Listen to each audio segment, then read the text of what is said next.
Bom dia a todos e todas. Queria agradecer a presença de vocês aqui e agradecer em especial, né, a presença dos participantes dessa mesa de hoje. Então, a gente está aqui no segundo dia do segundo colóquio Êxodos, né, dedicado à literatura brasileira contemporânea, e vamos dar início agora à quarta mesa do nosso colóquio, que se chama Novas Figurações da Violência no Brasil, tá? Em que vamos ter uma apresentação da nossa colega da Universidade de Pequim, professora e pesquisadora da Universidade de Pequim, Fan Xin, né, que faz parte do grupo de pesquisa Êxodos, né, e do Arthur Antunes Araújo, né, que faz mestrado no IEL, sob orientação do nosso colega Mário Luiz Frungilo, a quem eu agradeço também aqui a presença. E, por fim, eu vou fazer também uma apresentação nessa mesa, vou aqui fazer às vezes de mediadora e comunicadora, tá bom? Queria lembrar que quem não pôde assistir, né, as apresentações de ontem, elas já estão todas no canal do IEL no YouTube, né? E as de hoje também, quem não puder assistir, também estarão lá no final do dia, tá bom? Então, deixa eu só iniciar aqui, um segundo. Eu queria dar a palavra, né, a nossa colega Fan Xin. Seja bem-vinda, é uma felicidade estar aqui com você, né, e ouvir a sua apresentação. Então, gente, bom dia para todos que estão no Brasil e também uma boa noite da China. E muito obrigada à professora Daniela, que fez essa apresentação. Eu vou compartilhar a minha tela. Eu fiz um PowerPoint. Então, agora todo mundo está vendo a minha tela aqui? Então, tá bom. Então, seria um grande prazer compartilhar um pouco a minha pesquisa sobre a literatura contemporânea brasileira. E eu coloquei aqui o título Quando a periferia se torna o centro. E, na verdade, o que eu queria falar é quando a chamada literatura marginal se torna uma grande força, uma força muito dinâmica no mundo literário hoje em dia no Brasil. E eu vou levantar principalmente esse livro de contos de Giovanni Martins, O Som na Cabeça, como um exemplo para ilustrar. Eu acho que agora temos uma nova tendência de literatura brasileira agora. Então, antes de fazer análise diretamente do livro de Giovanni Martins, eu queria levantar um pouco, apresentar muito brevemente uma base de teoria. Na verdade, são alguns estudos que me inspiram para fazer a minha pesquisa. O primeiro estudo é do Antônio Cândido, a famosa dialética de malandragem, e o outro é do professor João César de Castro Rocha, o professor da Universidade Estadual de Rio de Janeiro, porque em 2006 ele fez outro artigo que se chama Dialética de Marginalidade, para repensar essa dialética de malandragem levantada por Antônio Cândido. Na verdade, o estudo de Antônio Cândido se refere a um romance do século XIX, que se chama Memórias de um Sargento de Milícia, mas eu acho que o escritor mais representativo para fazer essas imagens de malandros na literatura brasileira é Jorge Amado. E por isso eu coloquei aqui um cartaz do filme Dona Flor e seus dois maridos, para mostrá-lo, porque em Jorge Amado, ou nessa dialética de malandragem, o que queria dizer é que no Brasil tem uma forma de fazer conciliação ou reconciliação entre diferentes grupos sociais, e também as pessoas de classe baixa podem usar meios ou formas não violentas para fazer justiça social. Isso é a ideia central da dialética de malandragem. Mas o que o professor João César analisou no seu estudo é principalmente as obras escritas a partir do final do século passado. E um bom exemplo é Cidade de Deus, de Paulo Lins, porque neste livro, Paulo Lins começou a representar diretamente essa diferença, esse conflito social no Brasil. E por causa disso, o professor João César, no seu estudo, escreveu assim, acho que esse trecho pode mostrar claramente a diferença entre a dialética de malandragem e a dialética de marginalidade. Então, aqui, o professor João César diz que, enquanto a dialética de malandragem representa representa o modo jovial de lidar com as desigualdades sociais, também com a vida cotidiana, a dialética de marginalidade, ao contrário, apresenta-se através de exploração e da exacerbação da violência, vista como um modo de repudiar o dilema social brasileiro. E eu acho que esse modo, esse paradigma de representar o Brasil, um Brasil violento ao mundo inteiro, é muito importante para pensar a literatura brasileira nos últimos 20 ou 30 anos. Mas nos últimos anos, acho que essas vozes marginais estão mudando um pouco. Eu também coloquei aqui 2 exemplos, ou 2 fenômenos. O primeiro é sobre a revista Caros Amigos.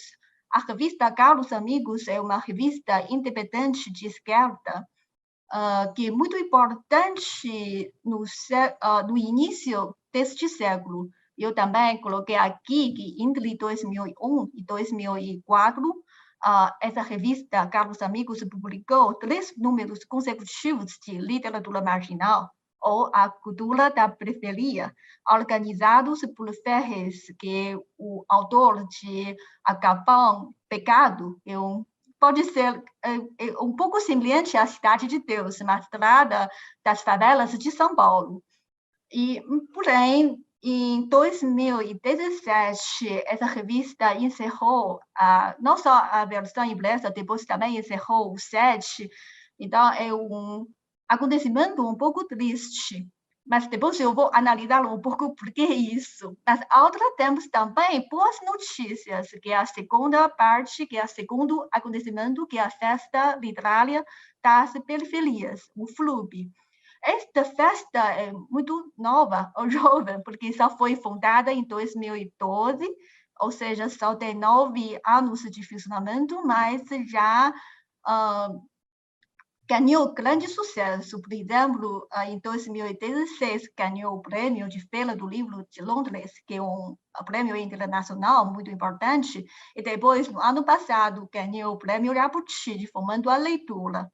E também podemos ver a imagem que eu coloquei aqui. A primeira imagem é uma capa da revista Caros Amigos e a segunda é uma foto de FLUB. Então, podemos ver que a primeira imagem, acho que é uma representação perfeita da literatura marginal definida por professor João César Castro Rocha, porque tem Pistola, que mostra a violência do Brasil, tem Lágrimas para destacar essa diferença social, desigualdade social, a pobreza.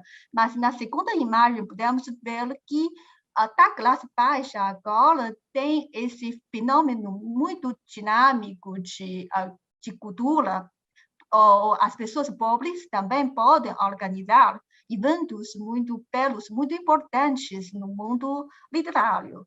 Então, acho que agora as pessoas de classe baixa não só são as pessoas violentas, cruéis, sem educação, ou seja, tem essas etiquetas muito discriminatórias, mas acho que agora isso está mudando.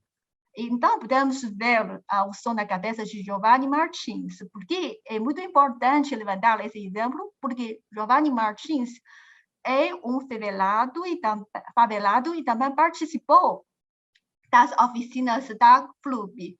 Ou seja, ela é uma pessoa que saiu da FLUB para entrar no mundo literário como uma voz muito singular, muito importante nesse momento. E também coloquei aqui alguns dados ou informações básicas para mostrar a importância de Giovanni Martins, porque O Som na Cabeça foi publicado em 2018 pela uma editora muito importante de literatura, que é a Companhia das Letras, e depois só na primeira impressão já atingiu 10 mil exemplares no Brasil e foi elogiado por escritores muito importantes, como Chico Buarque ou Milton Raton, e também vendeu direitos autorais a outros países. Só dentro de um ano do lançamento, já vendeu a 9 países esses direitos autorais, e também eu sei que a versão inglesa também ganhou prêmios nos Estados Unidos, então é uma obra muito reconhecida no Brasil e também internacionalmente. Então, agora eu queria mostrar qual é a diferença entre este livro e os livros como Cidade de Deus ou Capão Pecado. A primeira coisa, eu acho que enquanto em Cidade de Deus o autor queria mostrar claramente a diferença entre diferentes grupos sociais, neste livro, o Giovanni Martins também queria mostrar que, na verdade, também tem muitas afinidades entre os favelados, os pobres e os cidadãos que moram no centro urbano. Então, eu coloquei aqui preocupação dos pais, também educação ou amor. Aqui são 2 exemplos de um conto neste livro de contos. O primeiro trecho mostrou que o irmão do narrador também tem essa preocupação e queria convencer que o narrador não se aproxima muito com as drogas, se cuida com as drogas. Então, acho que nesse trecho podemos ver que nas favelas não só tem os traficantes ou as pessoas que agitadas com droga, mas também tem essas conversas muito cotidianas que parecem conversas entre qualquer irmão, quaisquer irmãos, ou entre as mães e os filhos. Então, também, o segundo trecho, podemos ver que a mãe do narrador, a mãe que mora na favela, também pode falar que se o filho fizer qualquer coisa criminosa, então eu não vou falar nunca com o filho. É como uma ameaça para os filhos se comportem bem. Então, acho que isso também é importante. Parece que não há muita diferença entre as pessoas que moram na favela e as pessoas que moram na cidade, nos grandes apartamentos. E a segunda parte que eu queria mostrar é que o Giovanni Martins também tem essa intenção de fazer vingança, também é certa vingança, mas não é a vingança violenta, uma vingança com armas de fogo ou a violência, mas é outro tipo de vingança. Então, aqui podemos ver que neste conto espiral, o Giovanni Martins queria mostrar que muitas pessoas que moram nas favelas não são violentos, porém, eles são vítimas de discriminação, porque muitas pessoas que moram nos centros da cidade acham que todas as pessoas na favela são violentos. E também aqui, como o narrador é um favelado, então, ele agora não é um observado pelas pessoas na cidade, mas ele é o observador. E nos olhos dele, podemos ver que muitas pessoas que moram, muitas pessoas ricas, que na verdade são muito ignorantes e também covardes, que não têm coragem de enganar a realidade, etc. Então, podemos ver, esse trecho, acho que mostrou claramente essa alteração de posição entre observadores e observados. E, com isso, Giovanni fazia a vingança cultural, a vingança também com inteligência. Então, acho que isso é muito importante para mim, porque é muito diferente entre esse livro e os livros de Cidade de Deus. Então, aqui é uma breve conclusão, porque eu disse no início que eu acho que agora a periferia se torna centro, porque com este livro, o Giovanni fez algumas coisas. A primeira é que ela consegue apresentar a complexidade e sensibilidade interiores dos moradores de favelas. Então, os moradores das favelas também têm as suas preocupações, também tem os seus sonhos, também tem o desejo de morar decentemente, então essas coisas.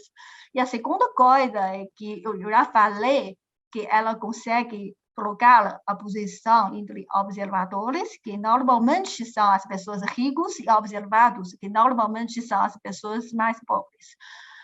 E a terceira coisa que ele fez é essa inversão de status entre o agressor e a vítima, porque no último trecho que eu mostrei, na verdade, no final, quem pegou a pistola ou armas de fogo não é o favelado, mas é a pessoa rica, que acha que está ameaçado pela pessoa pobre, então foi ele que pegou arma de fogo. Então, podemos falar da violência, mas quem exerceu essa violência são os mais pobres ou os ricos, que são mais violentos. Então, acho que isso é muito importante.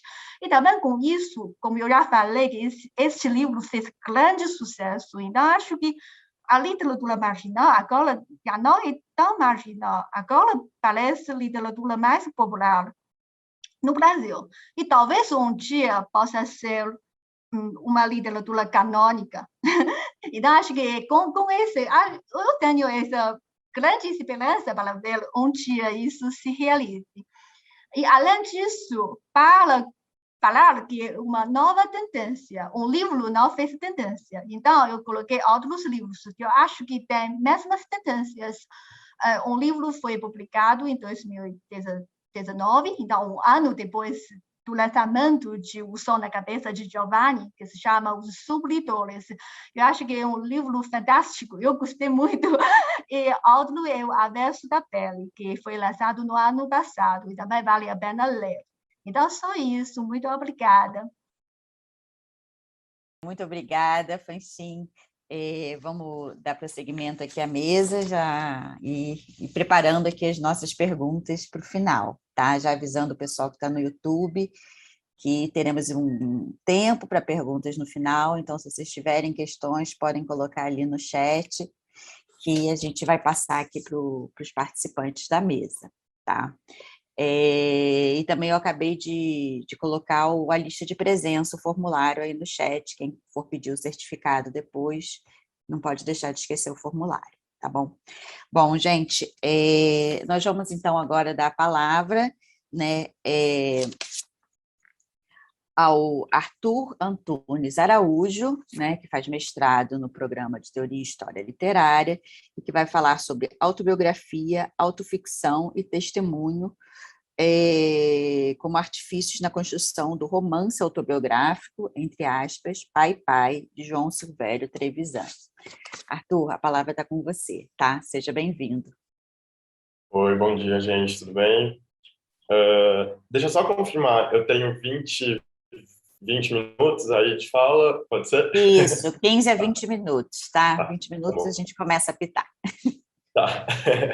Vou tentar me apressar, então, deixa eu transmitir o meu PowerPoint também. Bom, obrigado, Daniela, pela apresentação, já me poupou alguns minutinhos. Eu vou falar justamente sobre isso que a Daniela já antecipou, né? Sobre autobiografia, autoficção e testemunho como artifícios na construção do romance autobiográfico Pai Pai, do João Silvério Trevisan. É um romance recente também, de 2017.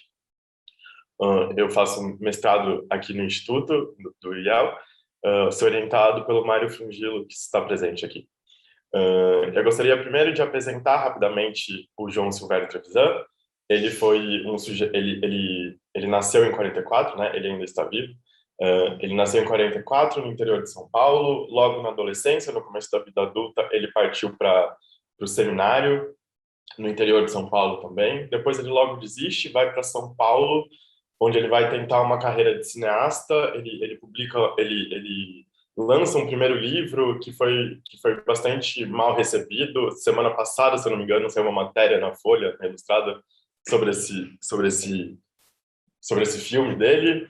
Mas era a ditadura civil-militar naquele período, ele não via muito horizonte, ele se autoexilou, ele passou por alguns países da América Latina, chegou a Berkeley, ali na Califórnia, no momento que estourava os movimentos sociais, ali na década de 60, no final da década de 60. Ele volta para o Brasil, muito insuflado por esses movimentos. Ele é um dos fundadores desse chamado primeiro grupo de defesa dos direitos das pessoas LGBT, né? Naquele momento dos homossexuais, principalmente, o grupo Somos, Grupo de Afirmação Homossexual, em 78. Ele escreve também para esse famoso jornal Lampião da Esquina, entre 78 e 81. Ele é um dos fundadores, né? Tido como um dos fundadores, que é um jornal, uma publicação de esquerda, principalmente sobre dissidentes sexuais, né? Ou feito por homossexuais, para homossexuais, ali naquela época da ditadura. Ele é um escritor bastante produtivo, então ele, desde os anos 80, ele escreve sem parar, quase. Ele é autor desse livro de ensaios bastante famoso, né? Acho que pelo que ele é mais famoso, Devassos no Paraíso, que é uma história da homossexualidade no Brasil, dos movimentos LGBTs, das figurações LGBT no Brasil.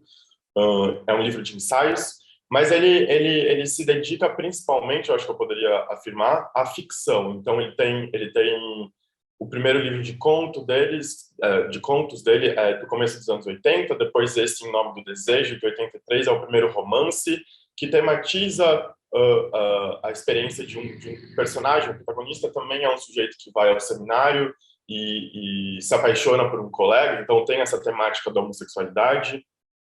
E o livro do Avesso, de 92, e Troços e Destroços, é o segundo livro de contos dele, que eu vou articular um pouquinho na minha fala. Ele continua publicando, né? O último livro é de 2019, chama A Idade de Ouro do Brasil, então ele continua publicando. Ele está reeditando um livro de ensaios sobre masculinidade, que estava fora de catálogo há bastante tempo, que vai ser republicado agora nos próximos meses. Mas eu vou me debruçar principalmente sobre esse livro que vocês estão vendo, que é o Pai Pai, que é de 2017, que também foi publicado por uma grande casa, né? A Alfagarra é um braço da Companhia das Letras. Esse livro foi muito bem recebido, ele foi indicado ao Jabuti e ao Oceanos, naquele momento. Ele é um romance autobiográfico, eu coloco entre aspas, porque é assim que ele se categoriza na ficha catalográfica, né? Ele está inscrito como um romance autobiográfico. E aí eu gostaria de chamar a atenção para o que eu vou discutir, né? Que o romance ele tem esse caráter desde sua origem, né? Fragmentado, expandido, né? Esse gênero que engloba todos esses gêneros, e a autobiografia como esse gênero mais canônico, a gente poderia dizer, ou mais que se quer um pouco mais em si mesmado, né? Essa visão de sujeito um pouco cartesiano, que diz sobre si com consciência, controle, domínio de si, né? Então ele já na ficha catalográfica, antes da gente entrar no romance propriamente, ele faz essa brincadeira, essa disputa com o gênero, ou esse jogo, né, com esses dois gêneros, pelo menos, ou esse gênero misto. E é o que ele faz, né? Só um minuto, desculpa, gente.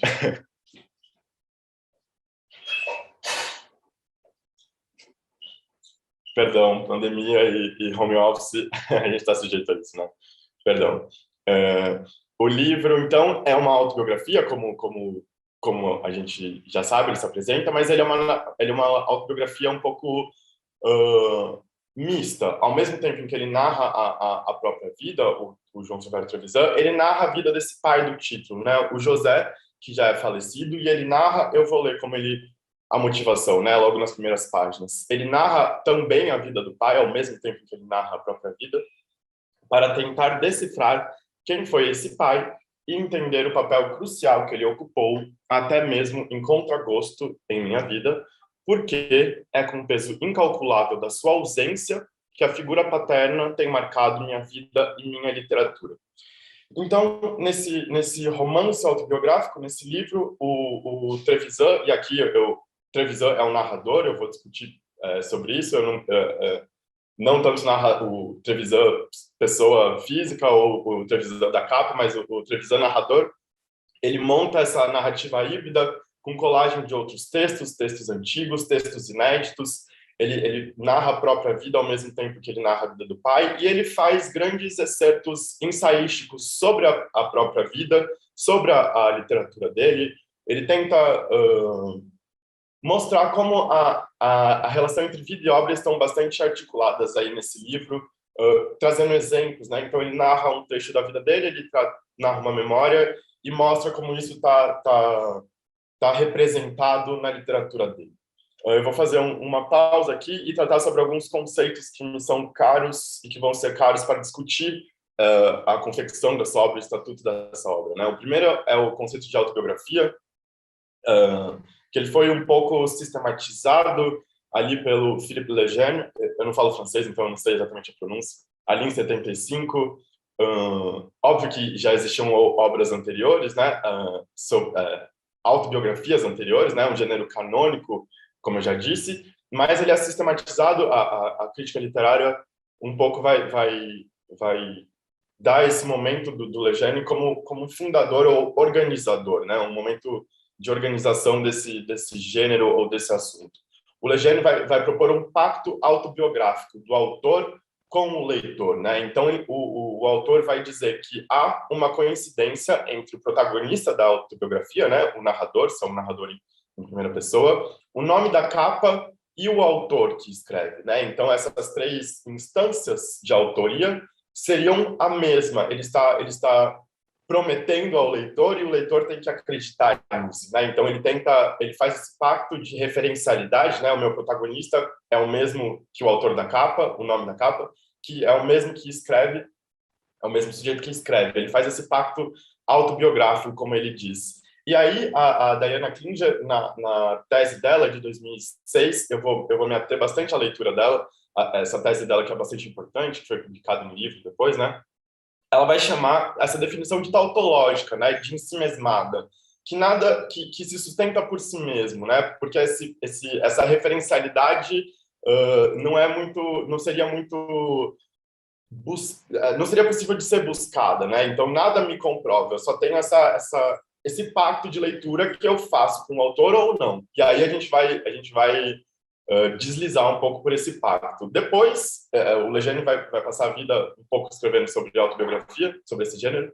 Depois ele vai modalizar um pouco, né? E aí tem essa citação, ele fala que a autobiografia não é quando alguém diz a verdade sobre sua vida, mas quando diz que diz a verdade, né? Então ele desliza sobre essa referencialidade, né? Sobre esse jogo com a realidade e vai falar, não, ok, é um diz que diz a realidade, né? Então, esse pacto se reafirma, né? Eu tenho que acreditar ao mesmo tempo que ele se modaliza. Eu não acredito que é a realidade, mas eu acredito que o narrador ou o autor está dizendo. O Paul de Man é um escritor, é um autor que ele trabalhou nos Estados Unidos, mas ele é da Bélgica. Ele tem esse texto fundamental nos estudos da autobiografia, que é a Autobiografia como Desfiguração, de 79.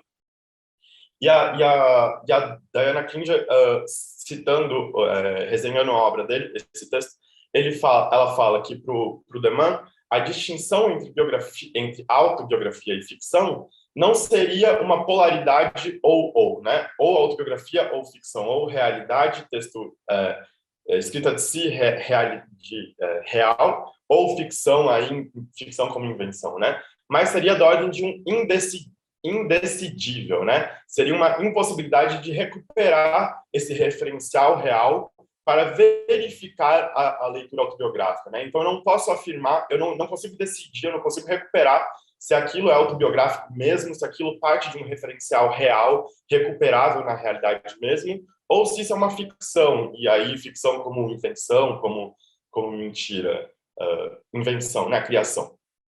Outro conceito muito caro para a gente, para minha pesquisa, é o conceito de autoficção. Ele foi um conceito criado, um neologismo criado pelo Serge Dubrovsky, é um francês, lá em 77, a partir de um romance que o próprio autor escreveu, que no primeiro momento ele nega que é uma autoficção, mas depois ele fala que sim, e aí ele modaliza, né? Se o conceito de autobiografia parte desse conceito de sujeito unívoco, um pouco cartesiano, né? Essa questão da intenção do autor, o autor que consegue dizer sobre si com clareza, com domínio. Aqui, na autoficção, essa figuração do autor, ou esse ideal de autor, ele já passa por um descentramento do sujeito, né? Por essa crítica do sujeito, que começa lá em Nietzsche, passa pelo Freud, Foucault, os pós-modernistas, né? Derrida, Lacan. A autoficção trabalha com esse sujeito um pouco descentrado, que desconfia de si, que sabe que não dá conta de si, né? Aqui a Klinger também é um tema bastante caro. A Klinger ela vai definir a autoficção como essa narrativa híbrida, ambivalente, na qual a ficção de si tem como referente o autor, mas não como pessoa biográfica, né? Essa pessoa real, e sim o autor como personagem construído discursivamente. Então, nesses textos categorizados como autoficção, ao mesmo tempo em que a narrativa, que o enredo vai se constituir, o autor também se constitui, o autor como tema ou como elemento importante nesse texto, né, nesse enredo. Eu citei aqui 3 exemplos rápidos do que seria normalmente chamado de autoficção, né? O Nove Noites, do Bernardo de Carvalho, é um dos mais famosos nesse sentido, né? Um dos mais celebrados. O Berkeley em Bellaggio, do João Gilberto Noll, e os últimos romances do Noll, né? O Lorde, em seguida, onde o Noll finalmente é um personagem que ele cria, né? E o Divórcio, do Ricardo Lízias, que a professora Daniela Birman fez uma leitura no último Êxodos, e tem um artigo sobre esse livro, e o Lê como autoficção, e o artigo da Daniela vai tematizar esse livro bastante polêmico, né? Mas não se trata aqui, sim, de uma indecibilidade ou de tomar uma decisão entre autobiografia e autoficção, né? Entre esse referencial real e esse gênero, essa forma de ler o romance ou o livro como uma autoficção, como só ficção, né? Para isso, o tema do testemunho, a literatura do testemunho, é bastante caro para minha pesquisa. O professor Márcio Seligman, do nosso instituto, ele tem essa noção do teor testemunhal, que aparece principalmente nas obras do século XX, a partir das guerras, e apareceria principalmente nas obras que tematizam essas extremas violências, como a obra do Giovanni Martins, a gente poderia ler nessa chave, né? Essa noção do testemunho, essa noção do testemunho, ela diz que em todas as obras, principalmente a partir do século XX, e essas obras nos ensinam a reler a tradição da literatura, todas as obras, elas testemunham, elas deixam ver, elas deixam ler um referente do real. Elas não falam sobre o real, elas não necessariamente falam sobre o real, né? Mas elas deixam ler um traço, e aqui é um traço na psicanálise, né? Um traço desse real, e esse real é entendido ali como na psicanálise como esse evento que resiste, ou como trauma, né? Que resiste à representação. Então eu não consigo dizê-lo, e ao tentar dizê-lo eu tenho que elaborar de formas que se esquivam desse evento, mas que tentam capturá-lo, e aí nessa esquiva, nessa elaboração, é onde o trabalho literário vai se debruçar, né? E é onde eu poderia ler esses traços. Então, se trata menos desse referencial real, como ali na autobiografia, né, do Lejeune que ele propunha, e mais essa noção de teor testemunhal, do que a obra diz, testemunha sobre um evento real, né? Sobre o real entendido não como esse real aprendido, mas que resiste à representação. De volta ao romance, eu gostaria de destacar esse trecho ali no meio do romance, em que o Trevisan fala sobre sua concepção de escrita muito ligada ao testemunho. Então ele fala, eu peço licença para ler, escrever me era vital porque a literatura recria o real justamente para revelá-lo através da dimensão poética e ficcional. Esse era meu papel, trabalhar num parâmetro em que não existe um real absoluto. E aí, mais para frente, toda arte trabalha com um pé na mentira e na falsificação. A elaboração ficcional, no entanto, pode chegar mais perto do real. Aqui a gente vê ele se filiando, ele não diz, a gente pode ler, né? Essa filiação à literatura do testemunho ou à elaboração ficcional, né? O texto ficcional, a literatura, como essa forma de elaborar algo do real, né? Aí ele está elaborando sobre sua vida, sobre essa relação difícil com o pai, sobre essa relação na literatura, sobre a relação na esquerda. E ele vai tematizando esses temas através do texto da literatura, principalmente sobre nessa perspectiva do testemunho, né? Ele elabora, então, esses temas através da narrativa. Ele elabora esse tema real através da literatura, né? Mas o Trevisan, ao longo de sua obra, e nesse texto ele tematiza toda a sua obra, né? Ele vai se desvincular também desse projeto autobiográfico. Então, mais para o fim do romance, ele vai dizer, nesse embate com os críticos, né, que ele se figura também, ele diz: tenho sido desautorizado como escritor de literatura brasileira e relegado a um nicho, o de escritor de viados. Causa espanto que se dê à minha sexualidade tão extraordinária relevância até o ponto de suplantar o interesse por minha literatura. Em outras palavras, faço o que eu fizer, serei antes e acima de tudo o viado. Então aqui ele está disputando, né, essa leitura da obra dele, né? Ele está tentando disputar essa leitura, né, de que todos os temas, todas as obras que ele faz, todos os livros que ele escreve, só interessa ler sobre a sexualidade dele ou sobre a autobiografia dele, o texto como uma autobiografia, os elementos autobiográficos, e menos sobre a obra dele, né? Então, no primeiro romance, já leem imediatamente como um testemunho da vida dele no seminário, como se ele estivesse falando a verdade e não elaborando isso ficcionalmente ou criando uma ficção a partir daquela vivência, né? Mais um pouquinho para frente da citação, ele fala, voltando a esse tema da autobiografia, né? Na tese do Leandro Soares Silva sobre escritas de si e na literatura LGBT, na literatura homossexual principalmente, ele fala essa citação aqui embaixo: quando uma pessoa homossexual fala, é um homossexual quem fala. Seu relato já se encara como relato da homossexualidade em si mesma, né? Como se essas pessoas encaixadas como minorias, né, só pudessem dizer sobre a sua minoria, né? Então, o homossexual, dentre todas as coisas que ele pode falar, ele se resume à sua homossexualidade, né? Uma pessoa negra se resume ao racismo ou à violência racista, né? Uma mulher se resume à violência de gênero, ao machismo, né? É esse tipo de deslizamento que o Trevisan está tentando fazer e tenta descolar na sua obra, né? E aí, na citação, ele fala sobre o projeto estético dele. Meu compromisso criativo sempre foi, antes de tudo, com a poesia. É interessante que ele marca a poesia com letra maiúscula, né?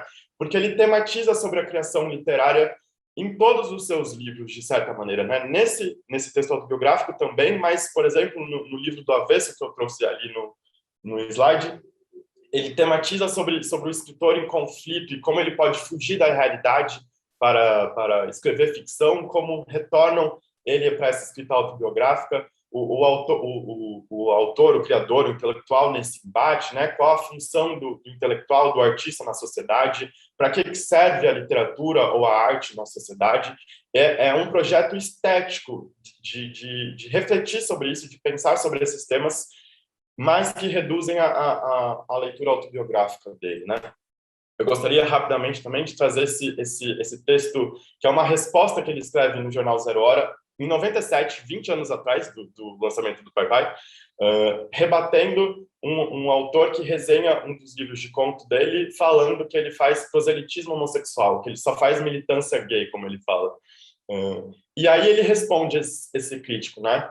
os críticos tendem a esquecer a obra, privilegiando a parte biográfica. Acho injusto com minha literatura, pois esquecem que sou um escritor de ficção e não biógrafo de mim mesmo. E aí, mais para frente, ele diz no mesmo texto: como o crítico tem certeza de que eu, discípulo confesso e tradutor de Borges, não estou usando a ficção para criar espelhos ilusórios de mim mesmo. E aqui a gente retoma, né? Há 20 anos atrás, ele já tinha 20 anos de carreira, aí nesse momento, 97, e agora 40 anos de carreira, né? Ele se debatendo com essa questão, né?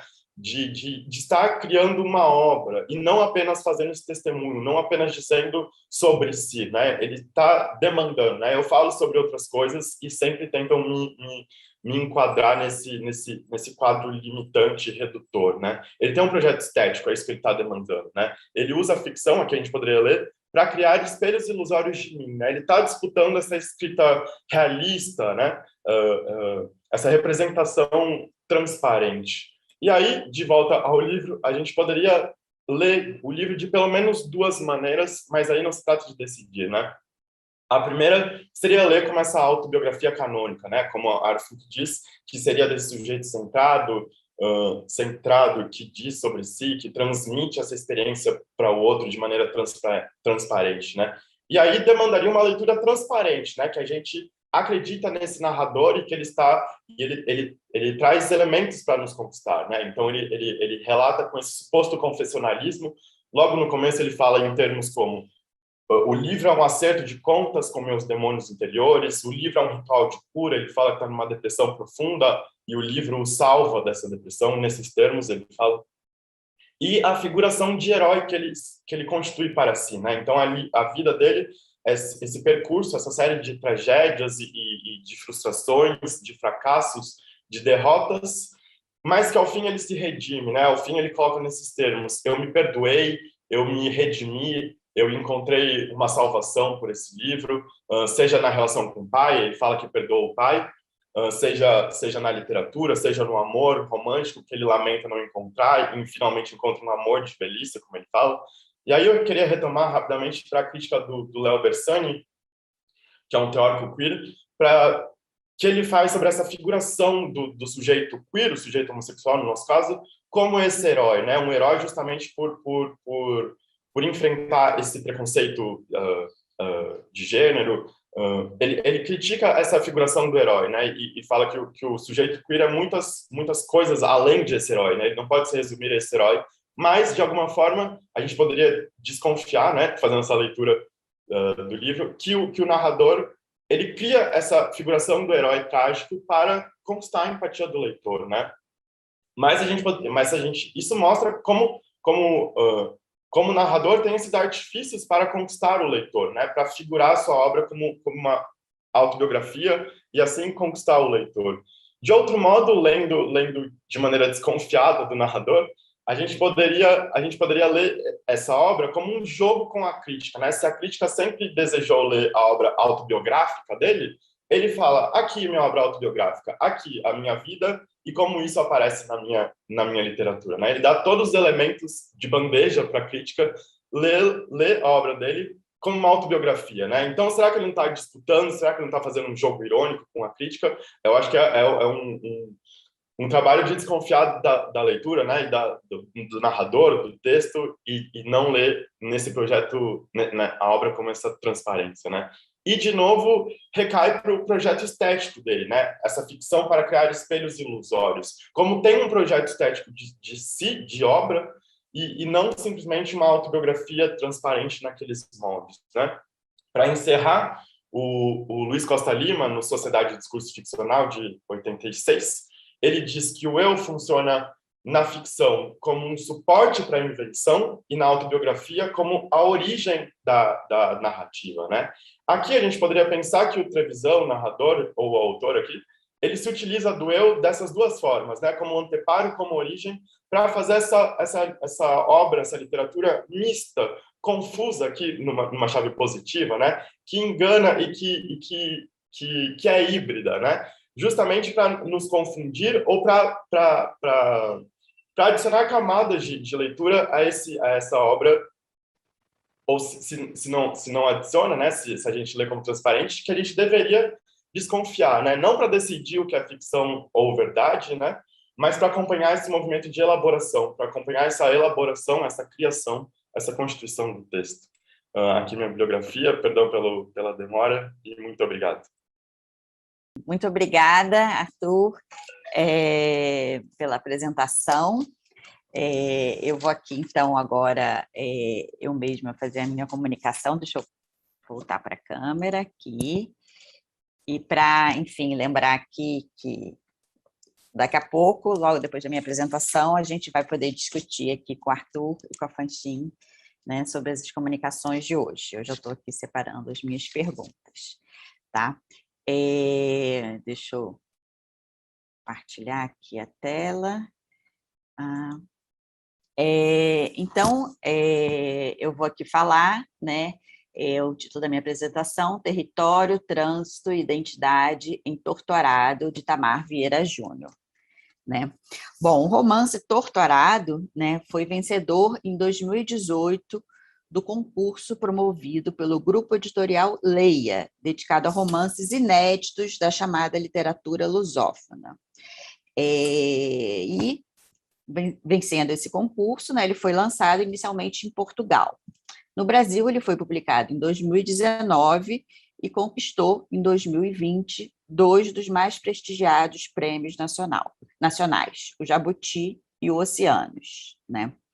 O livro trata de um tema fundamental no combate ao paradigma da nacionalidade na nossa literatura e, de modo mais amplo, na conquista de um projeto de nação multiétnica, não assimilacionista e não homogeneizadora. A existência, o reconhecimento e a exploração de um imaginário sobre comunidades quilombolas com percursos históricos próprios ligados à resistência à escravidão e a seus desdobramentos. Esses grupos permaneceram, como sabemos, à sombra da nação e da nossa literatura, soterrados por legislações, historiografias e críticas literárias de caráter nacionalista. Assim, ao recriar o processo de elaboração identitária quilombola dos trabalhadores da fictícia fazenda Água Negra, Itamar Vieira Júnior trata de sujeitos coletivos e políticos cuja constituição só se tornou a rigor possível com a Constituição de 88, que conferiu visibilidade e direitos próprios a esses grupos étnicos, reconhecendo-lhes a propriedade definitiva de suas terras. Daí, pois, no meu entendimento, a originalidade e a novidade do livro de Vieira Júnior. Porém, como se sabe, e comentaremos mais adiante, o processo de constituição desses novos sujeitos políticos e de concessão de seus direitos não se desdobra sem uma série de conflitos e de violência. Bom, ao tratar desse romance, na minha comunicação aqui hoje, me interessa apresentar, examinar 2 aspectos da obra. O primeiro deles, né, é a sua íntima vinculação, tanto ao trabalho do seu autor como servidor do Instituto Nacional de Colonização e Reforma Agrária, o INCRA, quanto com o estudo desenvolvido por Itamar em sua tese de doutorado, defendida na Universidade Federal da Bahia, estudo no qual ele se baseou em material também levantado na sua atuação no INCRA, como analista em reforma e desenvolvimento agrário. Né? Já o segundo aspecto que me interessa aqui tratar, trata da contribuição do romance e, ainda que com menor alcance, da sua tese, para a construção de outras imagens sobre os quilombos e quilombolas contemporâneos, desvinculando-os dos lugares comuns, essencialistas e arqueológicos que costumam entender essas comunidades como estáticas, formadas apenas por escravizados fugitivos isolados em terras públicas. Mais adiante, ao tratarmos dessa questão, mostraremos como Torturado e o estudo acadêmico de Vieira Júnior contradizem esses estereótipos, abrindo espaço para que o imaginário dos seus leitores possa ser ocupado pelos quilombolas do mundo atual, cuja história não pode ser entendida a partir de uma visão construída no Brasil colônia. Mas vamos, então, né, ao primeiro aspecto citado, o imbricado diálogo de Torturado com os dois outros trabalhos do autor, a sua atuação como funcionário público do INCRA, no Serviço de Regularização de Territórios Quilombolas, na Bahia, e o estudo que resultou na tese de doutorado dele, centrada no processo de regularização fundiária da comunidade quilombola de Iuna, na Chapada Diamantina. Defendida em 2017 no programa Estudos Étnicos e Africanos da Universidade Federal da Bahia, a tese Trabalhar é tá na luta, vida, morada e movimento entre o povo de Iuna, registra a observação engajada do autor de uma comunidade quilombola formada por cerca de 40 famílias que habitavam uma área de 1,4 mil hectares, a cerca de 20 quilômetros do município de Lençóis, na Chapada Diamantina, na Bahia. No estudo, Itamar retoma a história da chegada das famílias nesse território, a partir da seca de 32, suas relações de parentesco sanguíneo e de parentesco por aliança, compadrio, vizinhança, suas formas de trabalho na terra por meio do sistema de morada, e a prática do jaré, definido pelo autor como um candomblé rural sincrético, quase exclusivo da Chapada Diamantina. O jaré constituiria uma vertente do chamado candomblé de caboclo, culto no qual aí eu cito, culto no qual os deuses iorubás ou orixás foram em grande medida assimilados a uma classe genérica de entidades nativas, os caboclos, considerados como índios ou descendentes de índios. Outros traços, entre os muitos explorados por Vieira Júnior, descrevem as práticas produtivas da comunidade em suas roças, na pesca e no extrativismo, e suas casas, a maioria de pau a pique, já que os proprietários das terras, por receio de qualquer construção que pudesse ser entendida como uma benfeitoria, proibiam edificações em alvenaria. Bom, não é preciso, né, avançar na apresentação da tese para perceber o diálogo intenso entre a comunidade de Iuna e a fazenda Água Negra, na qual se passa a trama de Torturado. O próprio nome da fazenda, aliás, Água Negra, pode facilmente ser lido como uma alusão a Iuna, termo cuja etimologia, como explica Vieira Júnior, abre aspas, deriva da língua tupi e significa água preta, em uma possível alusão aos fios escuros que cortam o lugar. Outro tema marcante presente no romance é a prática do jaré, uma vez que uma das vozes narrativas do livro é uma de suas entidades, a encantada Santa Rita Pescadeira, e suas duas outras narradoras, as irmãs Bibiana e Belonísia, são filhas de Zeca Chapéu Grande, curador de jaré que vivia para restituir a saúde do corpo e do espírito aos que necessitavam, como conta a narradora Bibiana. A própria história de como Zeca Chapéu Grande se tornou curador após ter enlouquecido e passado a viver no meio da mata, junto de uma onça, tem forte semelhança com a do curador Rosalvo, tal como ela é contada por sua viúva Jovita ao pesquisador e analista do INCRA, né? Isso sem mencionar uma série de outras semelhanças que podem ser identificadas, né, nas referências às atividades produtivas da comunidade, nas paisagens do sertão baiano, nas menções aos rios Utinga e Santo Antônio, na Chapada Diamantina, né?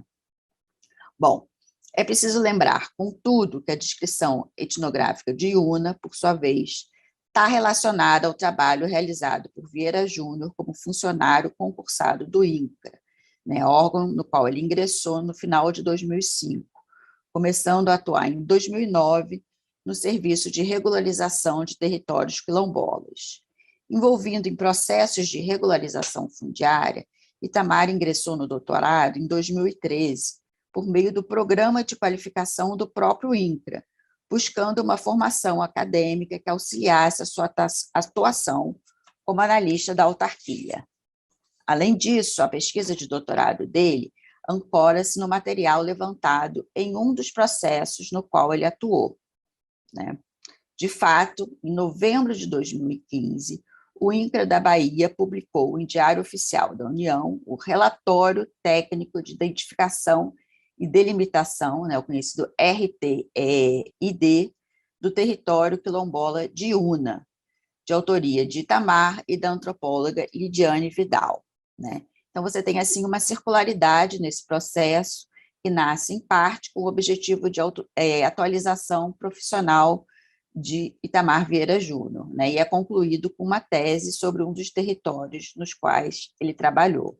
E, por fim, nessa passagem para o âmbito ficcional, contribuindo para a formação de novos imaginários sobre as comunidades negras do Brasil rural, com relações territoriais específicas, né, as comunidades quilombolas, né? Bom, mas voltando à questão da regularização do território de Una, né, é preciso esclarecer que o RTID é apenas um dos primeiros passos do processo de titulação, né? E, infelizmente, segundo a gente pode concluir consultando o portal do INCRA, né, desde que o RTID foi publicado, o processo ficou parado, estagnado, né? O que, enfim, não é nenhuma surpresa se a gente se lembrar, né, em 2016, das mudanças do rumo políticos do país, né? E de como, né, todos esses processos de titulação, né, de reforma agrária, de reapropriação de terra, né, se tornaram inteiramente, né, lentos ou quase nulos, né? Bom, mas essa demora, né, na titulação das terras quilombolas não é livre de dramáticas consequências, né? De fato, cerca de 1 ano e meio após a publicação do RTDI, a comunidade de Una se tornou alvo de uma chacina, né? 1 mês após o assassinato de uma liderança local, em julho de 2017, 6 outros quilombolas foram mortos, né? De acordo com Ailson Silveira,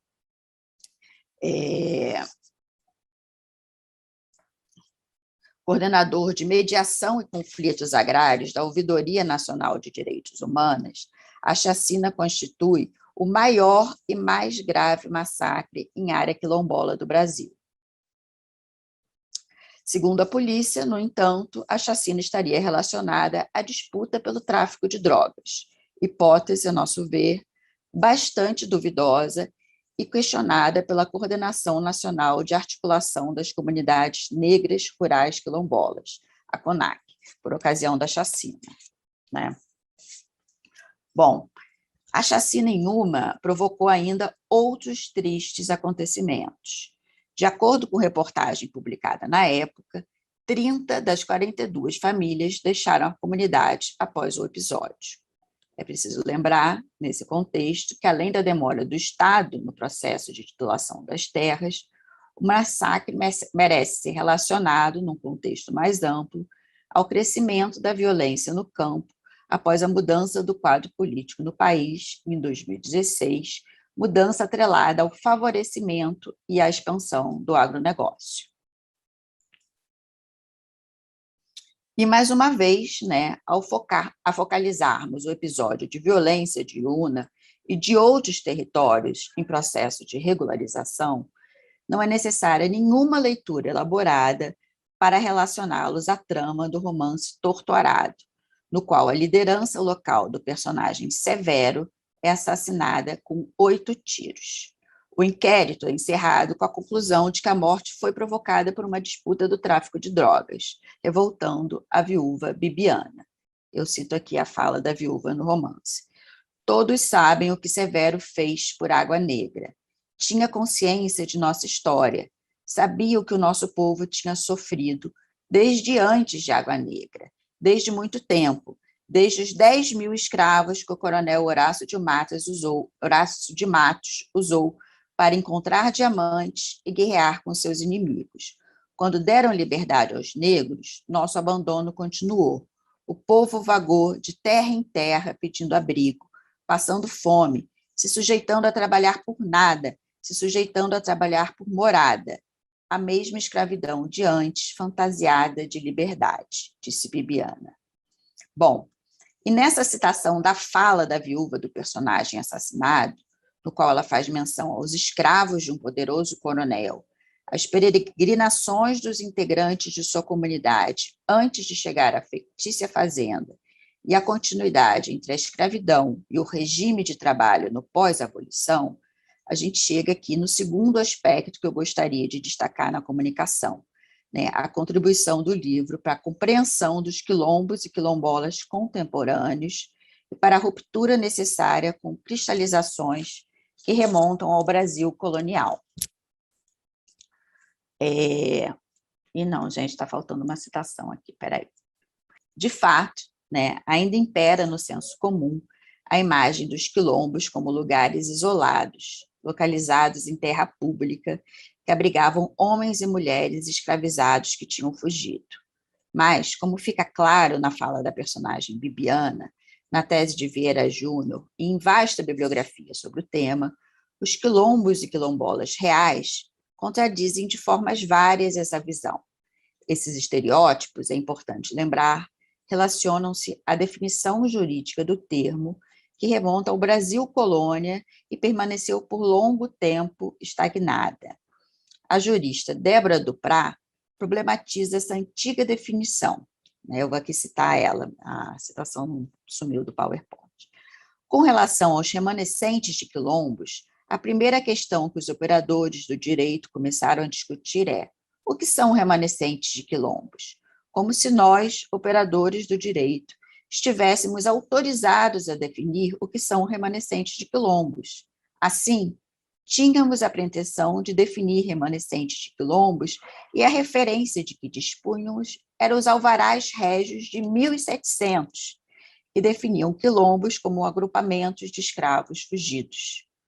O único paradigma que conhecíamos era o quilombo dos Palmares, porque até então não tínhamos ouvido falar de outros quilombos, e o nosso desconhecimento a respeito dessa questão era absoluto. Bom, se hoje essa questão parece ter sido parcialmente resolvida pelo decreto 4887, que ao regulamentar a demarcação e titulação de terras de comunidades quilombolas no país, deixa claro que as regras de autodeterminação devem ser empregadas no reconhecimento das comunidades remanescentes de quilombo, não podemos esquecer que a ação que questionou a constitucionalidade desse decreto levou quase 15 anos para ser julgada no Supremo, o que só ocorreu em 2018, ou seja, após a mudança, né, do quadro político do país, né? Bom, há então, portanto, um longo caminho para a construção de outros imaginários sobre os quilombolas, mais próximo das experiências reais desses grupos étnicos.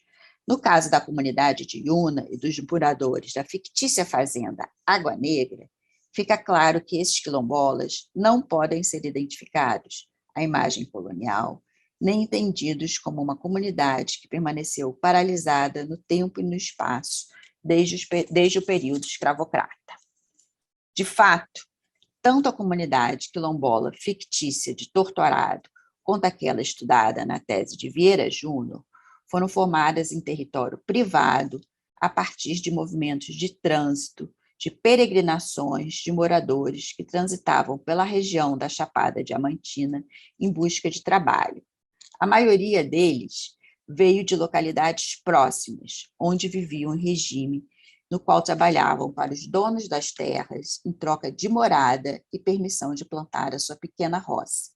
Esse regime de trabalho sofria variações, podendo incluir ou não algum pagamento, mas pressupunha sempre relações informais, espoliadoras de direitos e, não raro, sob condições indignas e mesmo miseráveis. Nesse contexto, lembramos que parte dos moradores de Iuna veio do atual quilombo de Remanso, no qual eles viviam sob o mesmo regime de morada. Para compreender o percurso desses moradores, é preciso ainda retomar a história de desenvolvimento de Lençóis, relacionada à mineração de diamantes na Chapada Diamantina, na segunda metade do século XIX, Requerendo grande quantidade de mão de obra, a mineração teve papel fundamental na formação populacional da região, com grande peso da presença de negros libertos e escravizados, né? Por outro lado, a classe dominante econômica e política da Chapada era constituída por coronéis, donos de terra e de escravos, envolvidos em sangrentas disputas políticas e econômicas. Como conclui Itamar Júnior, essa história de perseguição e resistência, aliada à exploração do diamante, contribuiu para que a Chapada Diamantina se tornasse, nos dias atuais, a região com maior concentração de comunidades quilombolas no estado da Bahia. Há referências e suposições de que um dos maiores e mais antigos quilombos da Bahia se constituiu na região em que hoje se localiza o município de Andaraí. Há indícios que essa mesma população tem originado a comunidade quilombola de Remanso. Bom, é nesse contexto que a gente pode entender a citação da personagem Bibiana aos 10.000 escravos do coronel explorador de diamantes Horácio de Matos, político que chegou a ser intendente de Lençóis e senador estadual, responsável por chefiar seus jagunços na perseguição à coluna Prestes, já nos anos 20, né? Além dos homens escravizados por esses e outros coronéis, a personagem menciona ainda a passagem do sistema escravocrata ao regime de trabalho que citamos acima, baseado na troca de mão de obra pelo direito à morada, né? Há, sim, nessa história, uma série de trânsitos entre comunidades próximas ligadas à resistência dessa população e referências a outros quilombos, um antigo, que remontaria ao século XVIII, e outro atual, certificado pela Fundação Palmares em 2005. E, de fato, o reconhecimento de Remanso, comunidade de onde veio parte das famílias de Iuna, como um quilombo, teve impacto e influência na história de Iuna e no processo de construção da identidade quilombola por seus integrantes. Outros movimentos de peregrinação que incentivaram a elaboração identitária dos integrantes de Iuna são aqueles de moradores que, ao deixar a comunidade para estudar ou para trabalhar, conseguiram perceber e se apoderar de sua história, da ligação da sua história com a história de Remanso e da ligação da sua história com aquela da formação populacional da região, centrada na chegada dos trabalhadores negros, livres ou escravizados, né? Bom, mas como aparece essa elaboração de um novo sujeito político no romance de Itamar? Bom, essa construção surge, ao meu ver,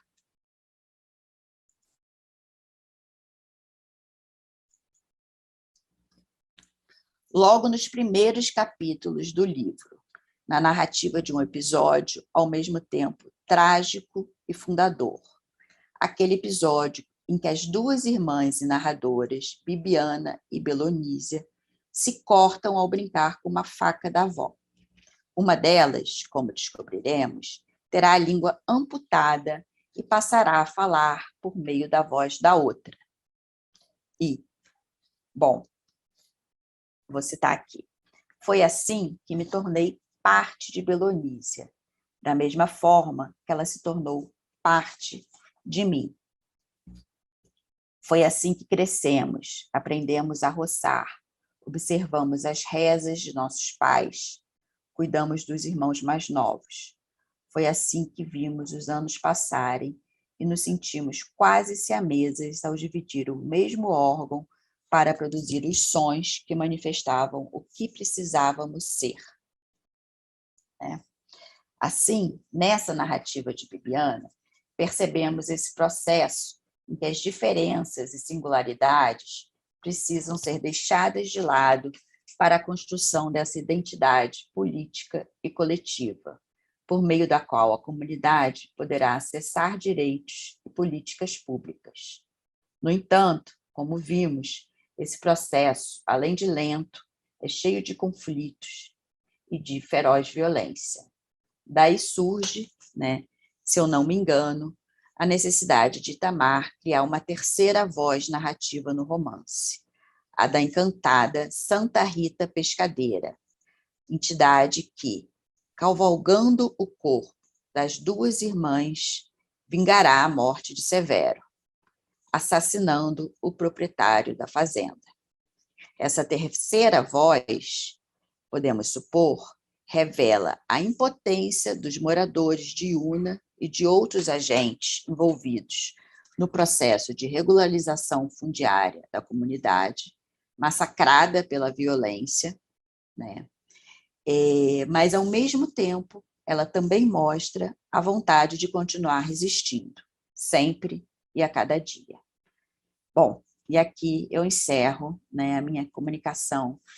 Espero não ter corrido demais, né?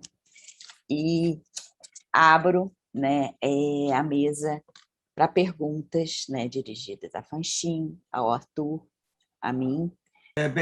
Não sei se tem alguém que já se inscreveu para falar.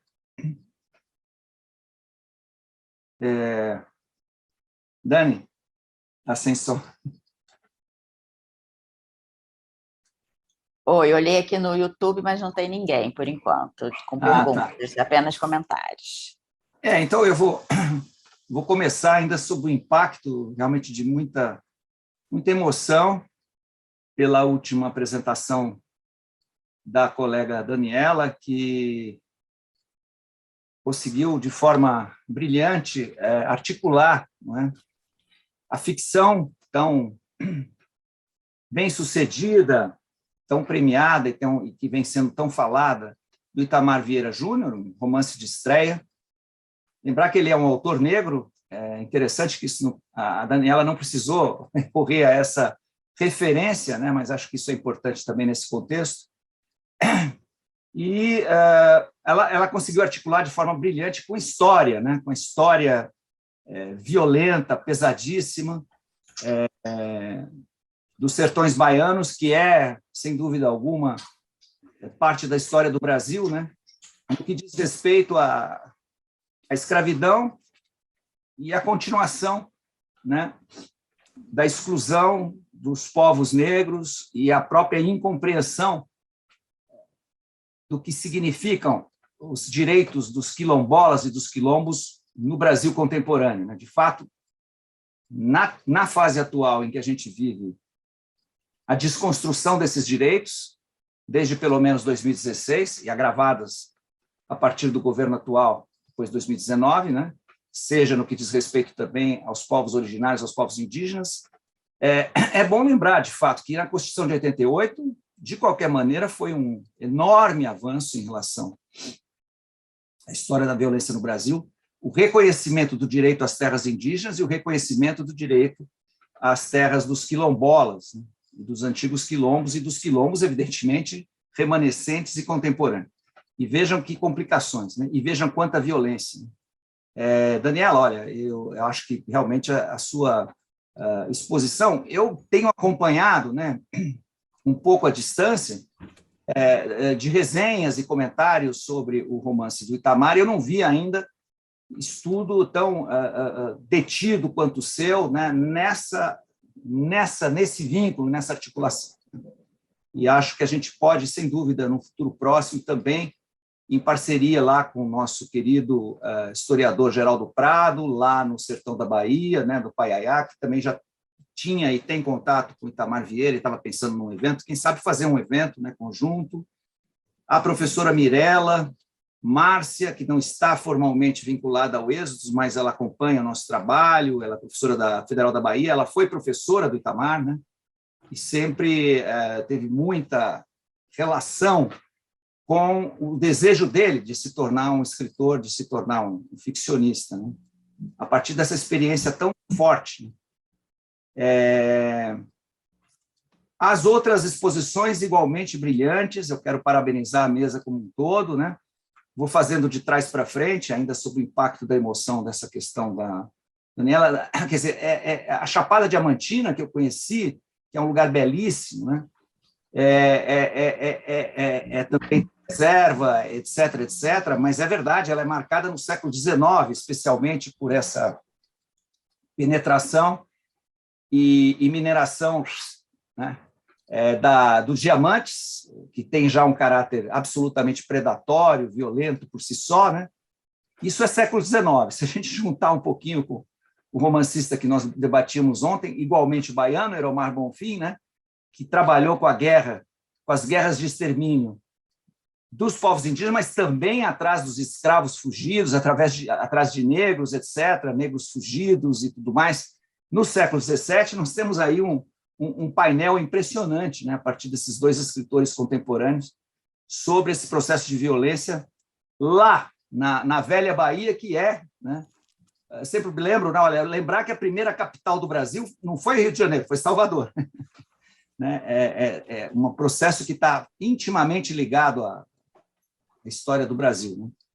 A esse saldo, né? Essa coisa impressionante, quer dizer, você tem a abolição da escravidão, mas, meu Deus do céu, esses escravos são obrigados a trabalhar gratuitamente em troca de morada, né? Quer dizer, é uma forma de servidão, né? De trabalho muito aparentado ao trabalho escravo. Eles não têm outra possibilidade. Não tem nenhuma lei também que os proteja, né? Afora o fato de que eles estão livres, né? Livres de ficar pedindo abrigo na primeira terra do primeiro coronel, sujeito a toda essa violentação. Mas, enfim, queria passar aqui pela exposição da Fanchim, que de forma muito didática, eu diria, né, Fanchim, nos trouxe, de fato, a presença protagonística, digamos assim, a partir do Giovanni Martins, dessa literatura. De fato, cada vez mais se deixa de ser literatura marginal. O Fez, né, que esteve lá no IEL, exatamente na passagem do século passado para o século XXI, né, fizemos um encontro muito bem sucedido, muito interesse dos alunos que estavam ali na mesma geração dele. Ele, com Capão Pecado, está ali nos inícios dessa passagem, mas ele ainda vinculado a Paulo Lins, ele mesmo falou, reconheceu a dívida dele com Paulo Lins e também com Lima Barreto, lá atrás, né? Ele depois, quando organiza os volumes as edições especiais que você mencionou, da Caros Amigos, né? Ele trabalha ainda com a ideia da literatura marginal, né?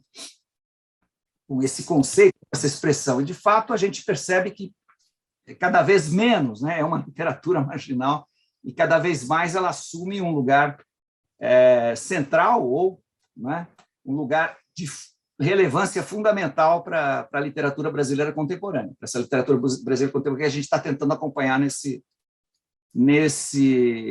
2 dias, né, de forma muito breve. Então, Fanchim, parabéns. Eu não sei se, quem sabe, daqui a um tempo nós possamos ter, né, já a ideia de uma tradução do Giovanni Martins para a língua chinesa, né, dentro dessa busca de quais são as vozes, né, que estão renovando. Eu lembro que no plano da poesia, em São Paulo, especialmente, a partir de Mano Brown, poesia e música, né, a partir de Sérgio Vaz, você tem uma produção, o Slam, etc., você tem uma produção poética de altíssima qualidade que também, né, traz a periferia para o centro. Então, nós temos esses elos muito importantes e parabéns por essa aula que você, de forma muito didática, acompanhou esse processo muito interessante.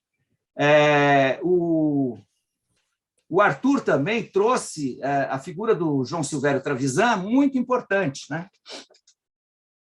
Ele, eu diria, né, aqui anotei até uma coisinha, você falou bastante de projeto estético, né? Ele é um escritor e um ativista. Você lembrou da participação dele no Lampião? Bom, eu estava lá nos anos 70, na luta contra a ditadura. O Lampião foi referência fundamental, né, para se desenhar, digamos, a presença dos grupos e dos direitos. Ainda naquele momento se falava direitos homossexuais, a palavra gay não tinha sido importada, na sociedade brasileira em plena ditadura militar, né? Naqueles anos, nessa década decisiva que foi de 77, mais exatamente, até 85, o fim do regime militar, né? E nós tínhamos um professor no IFISH, né, que era participante desse comitê, dessa revista, dessa publicação, desse periódico, né, que era o professor Peter Frey, que depois se tornou professor da UFRJ, antropólogo, né? Então, a gente acompanhava, mesmo que indiretamente, a presença, assim como Cadernos Negros, né? Do Cuti, do poeta Cuti, que depois foi nosso aluno também de pós-graduação, em mestrado e doutorado, né? Que, entre outros tantos participantes, é um caderno que surge também nos anos 70. E as várias publicações feministas e femininas. Então, foi interessante trazer para cá, e eu diria para o Arthur, se você não acha que, além do projeto estético, podemos falar mesmo de um projeto crítico, de crítica, né? Ele embora não esteja diretamente ligado ao plano da teoria literária, da crítica literária, mas ele tem uma atualização, né? Como ativista, como intelectual, impressionante, né? Ele revela na sua apresentação, eu não li ainda Pai Pai, e me interessei muito por ler a partir da sua exposição. Ele revela para nós uma consciência não só estética, mas crítica, né? Crítica no sentido, seja da crítica literária, da crítica cultural, ou de uma crítica social e política, né? Aliás, aí inseparáveis, né? E isso é muito interessante. Isso está, de fato, imbricado nesse texto, que vamos dizer assim, uma articulação, né? uma imbricação inseparável de vários gêneros, de várias possibilidades. Talvez a dificuldade que ele possa ter hoje em relação a um público que, de repente, prefere obter resultados mais bem delimitados do ponto de vista de um apelo estético. Talvez essa e afora o preconceito que você detectou muito bem aí, né? O preconceito impressionante que existe. Quer dizer, não, você está falando do mundo do LGBT, do mundo assim, então tá bom. Você, essa voz, eles sempre tentando mostrar que não é só isso está lá também, mas não é isso. Não se reduz a isso, etc, etc. Isso é interessante. Ele, talvez outras autoras e autores também na questão da literatura feminina poderiam ter um pouco essa questão, mas não são todos os autores e autoras que têm esse nível eu diria, de projeto que você chamou muito bem, projeto estético, e eu avançaria com a ideia do projeto crítico, né? Muito bem, bem-vinda aí a Clara aos nossos debates. Depois, então, eu queria também, para Fanchim, fazer referência de uma coisa que me veio durante a sua exposição. Um filme belíssimo que eu assisti recentemente, Fanchim, quem sabe você ainda possa assistir em dias posteriores à pandemia, quando você voltar ao Brasil, que não é, o filme da Ana Maria Magalhães, né? Ela é uma cineasta muito conhecida no Rio de Janeiro, que fez em 2019 um documentário, né? Mangueira em 2 Tempos, sobre a escola de samba Mangueira. É um filme maravilhoso. Ela tinha feito um documentário 30 anos atrás, né, que trabalhava com uma escola de samba, dentro da escola de samba, né, de formação dos meninos, né, meninos e meninas, futuros passistas e futuros sambistas, né? Isso foi lá nos anos 90. Então, 30 anos depois, ela volta à Mangueira e ela vai recuperar, não é, as trajetórias dessas pessoas. E, claro, muitas delas já nos deixaram, embora tão jovens, né, normalmente vítimas da violência policial e vítimas do narcotráfico. Mas, em compensação, tantas outras estão vivas, algumas que são fundamentais na narrativa do filme, né, que são justamente esses personagens, vamos dizer assim, de Giovanni Martins, né?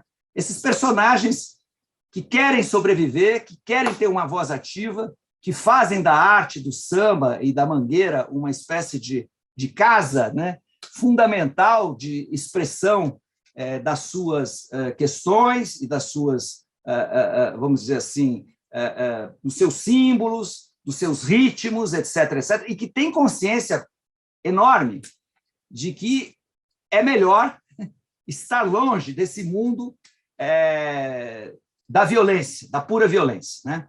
Que é bom não se deixar capturar, seja pelos senhores do narcotráfico, seja pelos seus espelhos, né, que são milicianos ou os policiais, né, os corpos de elite policial, que, no mais das vezes, invadem, veja, recentemente, Jacarezinho, né, realmente para dizimar. Né?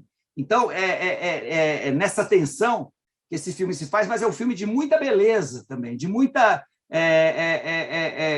crença não só na força indiscutível, né, indiscutível da música popular, do samba e dessa escola tão emblemática que é a Mangueira, mas também desse poder de resistência, E esse filme, saindo agora, é um filme de 19, mas ele foi distribuído a partir do ano passado, ele adquire ainda mais, né, significados nessa afirmação. Né? É um filme muito, muito bonito. Aliás, um dos músicos, né, dos bateristas, famoso, agora vai me fugir o nome, ele consegue trabalho, depois de estar subempregado no Rio de Janeiro, né, num restaurante que tem música ao vivo e contrata um conjunto de música brasileira, não é? Lá em Guangzhou, né? Lá no sul da China, aí no sul da China, e isso aparece as cenas dele tocando lá nesse restaurante. Então, mais uma vez, as pontes de amizade entre Brasil e China na reconstrução desse tempo, que é um tempo da vida, é um tempo da resistência, é um tempo da vida e da afirmação que a arte e a cultura popular, vamos dizer, podem promover. Né? Bom, eu já falei demais, desculpem, mas eu estou realmente muito feliz de saber que o Êxodos se afirma nesse segundo coloca com tanta dificuldade, a gente não conseguiu fazer essa reunião ano passado, né, por motivos óbvios, e vejo que o Êxodo se afirma também como um lugar de vamos dizer assim, de oposição, né, um lugar de oposição, não de uma oposição formal, oficial, etc., mas de oposição, seja do ponto de vista das tendências teóricas, etc., seja do ponto de vista da afirmação da universidade no que ela tem de melhor, num momento em que a universidade está sob ataque direto. Muito obrigado, viu, a vocês todos. Eu queria parabenizar o Arthur e a Fanchim, né? Tem muitos pontos que me chamaram a atenção na fala de vocês, né? Na comunicação da Fanchim, né? Eu tenho muito interesse nessa discussão sobre os desdobramentos, né, dessa literatura marginal contemporânea, que você toca aqui, né, a partir do Giovanni Martins, mas traça logo outras relações, né, com o romance Os Supridores e O Avesso da Pele. Né? Então, se você tiver tempo, Fanchinho, eu queria te ouvir falar um pouquinho mais sobre essas relações, né, entre o Giovanni Martins e esses dois romances. Assim, bem rapidinho, só para dar uma palhinha para a gente, que eu fiquei curiosa, e também falar um pouco, né, sobre, nessa discussão, né, sobre os desdobramentos da literatura marginal, né, a gente tem algumas hipóteses. Né? Então, acho que uma é essa que a Fanchim traz para a gente, que ela sustenta, né, mostrando tanto essa leitura do Giovanni Martins, como dando outros exemplos, né, como Os Supridores, O Avesso da Pele, né? E tem também uma vertente que mostra como essa literatura marginal teria migrado, né, para os saraus de periferia, para os slams, né, teria desdobrado essa tendência nos vínculos aí com a oralidade. Né? Então, a gente vai ter nessa tarde uma apresentação sobre os slams, né? Então, acho interessante a gente continuar aqui nessa discussão, e, obviamente, uma hipótese não exclui de modo nenhum a outra, né? A gente pode imaginar aí vários fios, né, sendo desdobrados, né, a partir dessa explosão da literatura marginal no início do século. Né? E na exposição do Arthur, né, eu fiquei bastante interessada nessa hipótese, né, desse jogo que ele estabeleceria, né, com a crítica, né, sempre ávida, né, por relações, né, de colagens entre ficção e realidade, né, entre a autobiografia e o livro, né, e a literatura, né, sempre pronta a procurar gavetas, né, para encaixotar, né, as obras, né? Então, nessa hipótese de que ele estaria, de uma certa forma, né, dando um pouco de carne aos cães, né, alimentando essa avidez para uma relação, né, classificatória, voyeur, ou seja lá o que for, né? E eu acho que a gente pode fazer essa relação um pouco com o que o Bernardo Carvalho fez no Nove Noites, né? Ele fala um pouco disso, né, de que as pessoas queriam um pouco de autobiografia, você tinha essa tendência que ele chama de naturalista no romance brasileiro, e ele buscou brincar um pouco com isso, né, e de uma certa forma isso deu certo na recepção dele, né, ele já era prestigiado, né, pela crítica, mas teve ali um alcance de público maior e um reconhecimento maior ainda pela crítica. Eu não sei se a gente pode estabelecer, fazer alguma comparação nesse sentido, pensar na recepção do Trevisan, se teve alguma mudança a partir desse livro ou não, né? Eu vou deixar aqui, então, essas perguntas para vocês, não sei se o Mário quer colocar alguma coisa, ou se a gente abre já para as respostas. Né? Tem aqui uma pergunta da Marli Fernandes, né, que é mais uma consideração, que ela colocou ali no chat do YouTube, né, falando, né, se o cenário da violência ganha contornos de visibilidade, né, e de possibilidade de relações discursivas necessárias, né, com temas em produções brasileiras de longa data e, infelizmente, ainda hoje recorrente. Né? Então, acho que esse é o tema aqui, né, que a Marli coloca, que é o tema da nossa mesa hoje, a partir, né, de 3 comunicações bastante diferentes, mas que retomam, né, essa questão central. Bom, vou deixar, então, passar a palavra para a Fanchin e depois para o Arthur, para a gente encerrar a mesa. Tá bom, eu vou falar muito brevemente. Em primeiro lugar, eu também queria parabenizar a professora Daniela e também Arthur.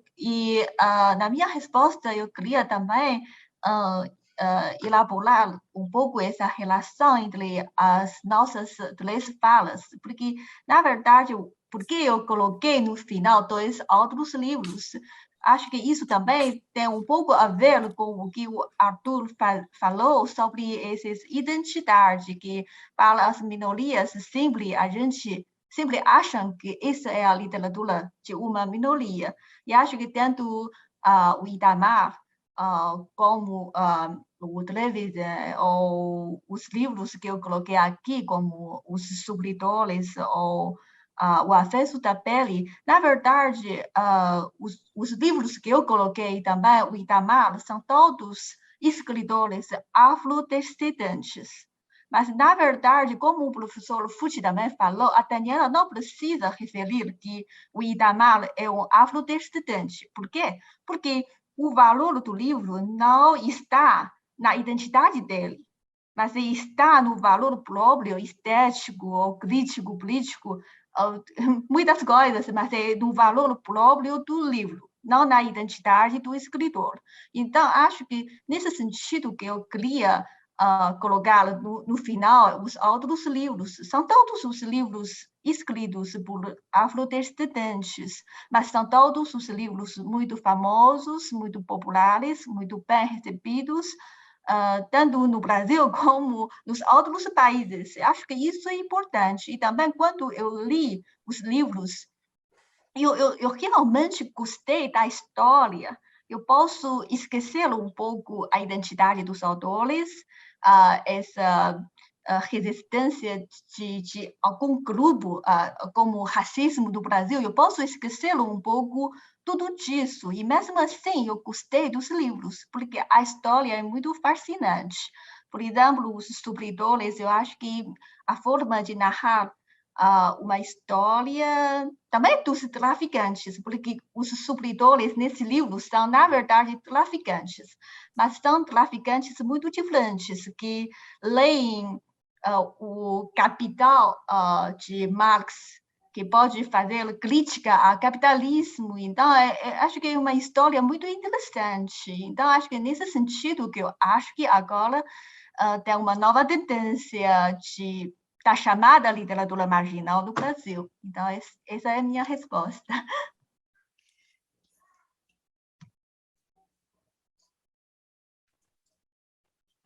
Bom, eu gostaria de agradecer as perguntas, a troca, parabenizar a Daniela e a Fantin. É muito legal ver o livro que a Fantin trouxe para a gente, o Som na Cabeça. Foi um dos livros mais impressionantes que eu li ano passado, eu já sabia da recepção dele, e aí eu li, comprei para um monte de amigo. Leiam esse livro, é muito legal ver essa recepção aqui nesse espaço também, além do público. Respondendo um pouco as questões da Daniela, eu acho que se houve uma mudança, vou começar por aí, na recepção do Trevisan, eu acho que não. Ele é muito lido ainda na chave do ativista, assim, né? Então ele só é chamado para falar sobre essa ação política, e ele vai de bom grado, porque ele é bastante... ele gosta de falar em público, e ele é uma pessoa bastante articulada, mas ele sempre é chamado para falar sobre essa ação política e menos pelo trabalho de escritor dele, né? De escritor de ficção, aí nesse caso, né? Então, todo mundo chama para falar do Devassos do Paraíso e menos sobre os livros publicados. Então, a recepção desse livro, ele é muito mal recebido, não no sentido de críticas negativas, mas que pouco dizem sobre ele. Então, sobre o último livro dele, Idade de Ouro no Brasil, tem pouquíssima coisa escrita. O Pai Pai foi bem recebido, né? Porque ganhou concorreu a esses prêmios, mas sempre lendo nessa chave da autobiografia, de como um sujeito homossexual se haveu com o pai, com a violência do país, né? Essa chave do pai para o país, né? É uma relação metafórica bastante imediata e que ele sustenta também, né? Mas sempre lendo nessa chave do sujeito homossexual dizendo sobre sua homossexualidade nesse campo de resistência ou de enfrentamento a esse preconceito e, enfim, resumindo a narrativa dele, a esse tipo de tragédia ou de resistência à tragédia, né? Sobre esse jogo com a crítica, né? Sobre a autoficção do Carvalho, é uma hipótese que eu tenho trabalhado um pouco, porque é muito interessante ver eu acho que o Trevisan ele trabalha bastante nessa, não é uma dicotomia, né, mas nessa questão ele vai deslizando de um lado para o outro, assim, né? Então ele inegavelmente tem textos autobiográficos ou que tratam sobre essa relação entre arte e vida, né? Ao mesmo tempo que ele tem obras de ficção mais tradicionais, né, mais fechadas, e ele trabalha nesse jogo assim, né, de negar e de afirmar. Estou falando sobre minha vida. No livro ele faz muito isso no Pai Pai, né? Então ele conta um relato e afirma, o narrador, né? Afirma isso deu naquele conto, isso foi base para aquele romance. Então ele faz esse jogo. E aí a gente vê essas séries de afirmativas em entrevistas ou nos próprios textos, né? No próprio Pai Pai, no momento ele fala, né? Estou testemunhando sobre minha vida, estou elaborando minha vida na literatura, nesse livro. Em outro momento ele nega, né? Ali pro final do livro ele nega. Não, eu não sou um escritor que se resume a isso. Então tem esse jogo, a gente poderia chamar de publicitário também, né? Óbvio que isso fez o livro vender, né? E receber prêmio. Então tem esse jogo que não deixa de contaminar o livro, não num juízo de valor negativo, né? Mas de como ele articula isso para constituir a obra dele, né? Então o projeto crítico e estético, eu acho que o Fut colocou brilhantemente. Ele tem, sim, esse projeto, ele não se debruça a crítica literária nos moldes que a gente faz aqui, ou nos gêneros que a gente faz aqui, mas a obra dele é esse híbrido, né? Então, seja a obra ensaística dele, nos livros de ensaio, seja as intervenções nos jornais, seja na obra de ficção, ele articula tudo isso e faz esse gênero híbrido que me parece que é o que ele está mais interessado, né? Ele não está muito interessado nesses parâmetros um pouco estanques, mas em fazer essa confusão positiva, a gente poderia dizer, né? Pensar sobre eu acho que pensar nesse sentido, nessa hipótese, e apontar para o Nove Noites do Bernardo de Carvalho, a gente vê realmente como ali naquele livro ele tem uma explosão, né? Então ele passa a ser lido por todo mundo e fazem um livro de bolso dele recentemente, né? Então como tem uma relação com o mercado que a gente pode pensar, né? Mas é uma hipótese inicial e aí que eu estou desenvolvendo e que de novo, né? Acho que não é uma ordem, não é uma decisão, né? Mas, enfim, como ele trabalha com isso também, né? Sobre a pergunta que a Marli fez, se o cenário de violência ganha contornos com a literatura, é muito interessante, né? E eu acho que os nossos trabalhos contornaram isso, né? Apontaram para alguns limites e para fora desses limites também, né? Para confundir essa borda também. E o trabalho da minha pesquisa, né? O Trevisan tem falado sobre isso lá desde os anos 70, né? De como hoje que parece impensável, mas naquele momento como os direitos dos homossexuais ou os direitos das mulheres, de outro lado, os direitos das pessoas negras era uma pauta muito particular ou pessoal naquele campo, né? E hoje, que é muito natural para a gente, ou foi uma vitória, né, desses movimentos, naquele momento não era, e como ele está disputando ainda, né? Então, essas violências ainda estão presentes e essas pessoas ainda estão falando e disputando, né? Se a gente tem certa representatividade no campo político, por exemplo, que possibilita um político de direita sair do armário como uma pessoa homossexual, é graças a esse tipo de luta que apresenta seu revés, mas que é incontornável, né? E fazer contorno, né? Que é uma abertura. E aí os caminhos que essa abertura vai dar de abertura, né? Então, eu acho que os livros que a gente trouxe fazem um contorno de certa forma, né? E apontam fazer um contorno também para extrapolar essa borda. É um pouco isso. Obrigado. Obrigada, Arthur, Fanchim. Bom, gente... Posso fazer uma observação só? Claro, Mário, fica à vontade. Uma coisa que eu pensei tem uma pergunta depois ainda no chat, viu? No YouTube. Não, é só bem rápido. Uma coisa que eu fiquei pensando, né, inclusive assim, na progressão das apresentações, é que assim, uma acusação feita muito frequentemente a movimentos identitários é que eles fragmentam, né?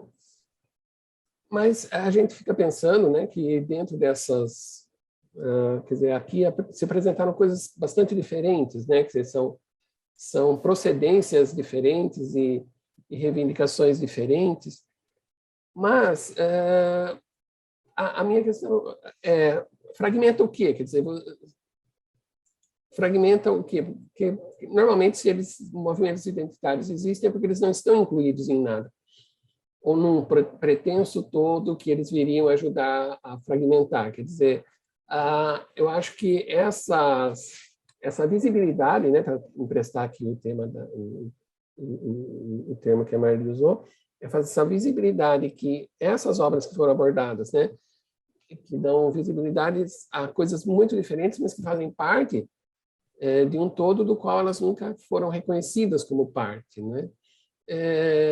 Nos mostram assim a necessidade de a gente criar um novo conceito, quer dizer, a gente vai ter que trabalhar com se a gente está descobrindo que a gente é muito mais que dentro daquilo que a gente sempre, né, briga, quer dizer, que a cultura brasileira vem brigando desde a independência, ou um pouco antes, por uma identidade nacional, um perfil, ele precisa se abrir para incluir muito mais gente, né, muito mais coisas do que se tinha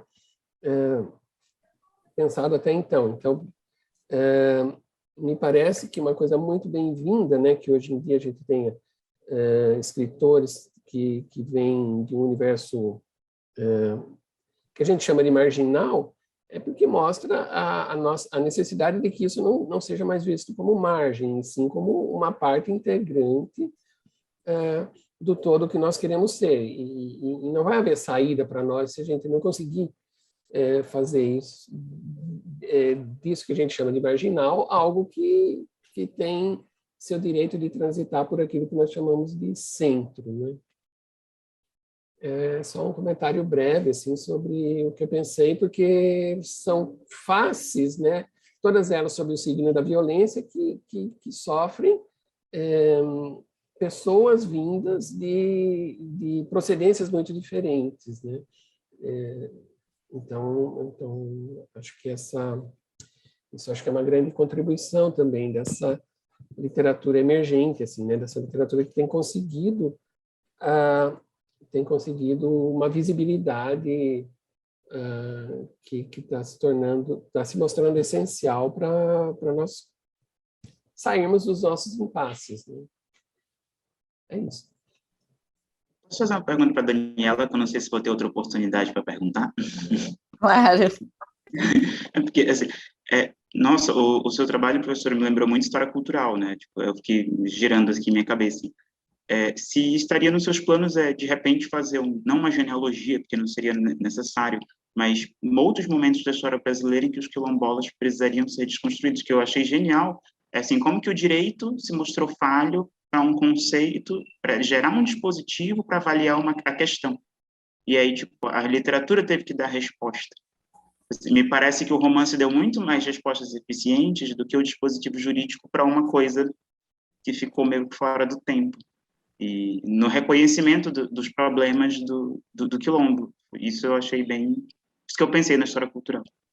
Estaria nos seus planos fazer esse momento? Não, acho que seria um pouco, enfim, talvez um pouco ambicioso demais, né, da minha parte, pensar nisso, né? Eu entrei agora no tema dos quilombolas, estou de longe, não tenho nenhuma especialidade nisso, fiquei aqui lendo laudo antropológico, jurista, né, como vocês viram, né, para mim essas respostas não estavam dadas, né, e aí, né, lendo esses antropólogos, né, que, enfim, lutaram, né, pela reivindicação da compreensão da realidade quilombola contemporânea, né, e eles mostram como os quilombolas permaneceram longe, né, os quilombos não foram citados por nenhuma Constituição republicana até a de 88, eles ficaram 100 anos, né, sem nenhum tipo de amparo de reconhecimento legal, né? E aí, na Constituição de 88, eles aparecem, né, como esses remanescentes de quilombo, né, em que abriu a possibilidade, né, para essa reivindicação, mas que foi contestada, né, por, enfim, setores conservadores, né, e por todos esses estereótipos, né, por toda essa incompreensão sobre quem seriam esses quilombolas, né. O que eu ia comentar, gente? Tinha mais alguma coisa que eu ia comentar, acho que era sobre o comentário do Mário, né, sobre essa questão, né,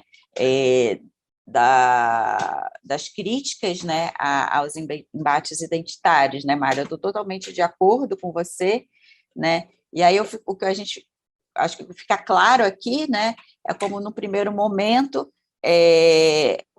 essa briga identitária, né, produz um resultado limitado, né, justamente porque eles são encaixados nessas caixinhas, né, eles querem, né, fazer parte da literatura, e não ser a literatura LGBT, a literatura marginal, a literatura indígena, né, mas por que não a literatura, né, ou a literatura de mulheres, né, que já é uma questão, né, também bastante antiga já, né, e, né, quem sabe, né, no caso da literatura marginal, a gente estaria dando nesse passo, né, em alguns autores também, né,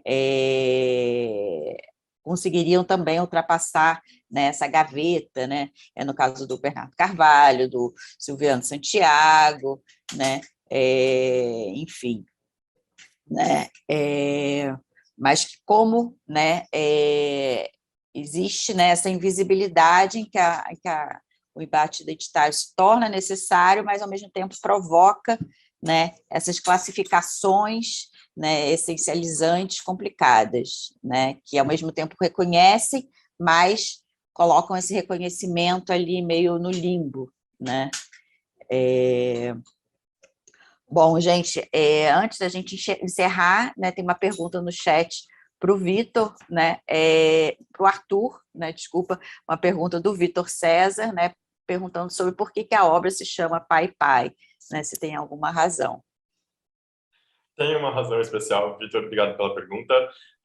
O livro explica logo no segundo capítulo, eu fui voltar aqui. É um vocativo que está lá no Evangelho de Mateus, né? Que Jesus crucificado se dirige a Deus, né? Ele fala, Pai, Pai, por que me abandonaste? E aí o Trevisan, aí a gente pode fazer uma leitura biográfica, né? Ele foi um seminarista, ele tem essa relação com a igreja, e o livro tematiza várias questões. Ele pega esse vocativo e coloca no título do livro, né? E esse pai torna-se o pai dele, Deus também. Ele questiona a religião, a nação, enfim, tem essa razão especial que o livro também responde.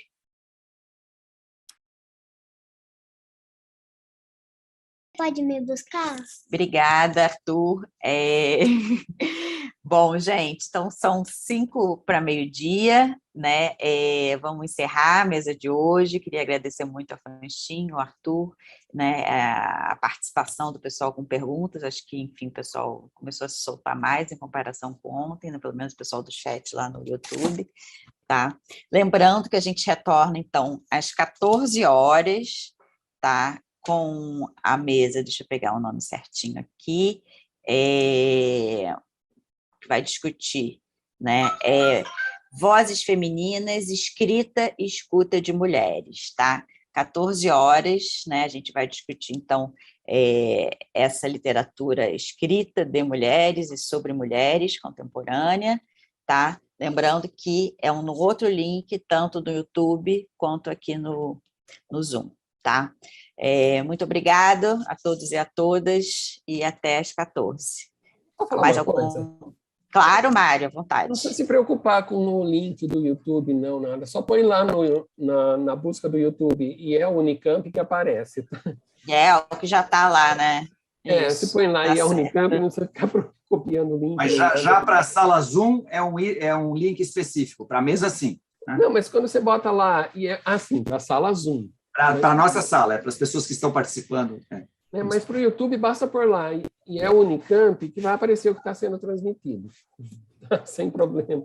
Só para simplificar. Tá certo. Obrigada. Gente, então tá. Bom almoço. Não abusem para não dar sono. Boa noite, Fanchin. E boa noite, Fanchin. E bom dia. Bom almoço.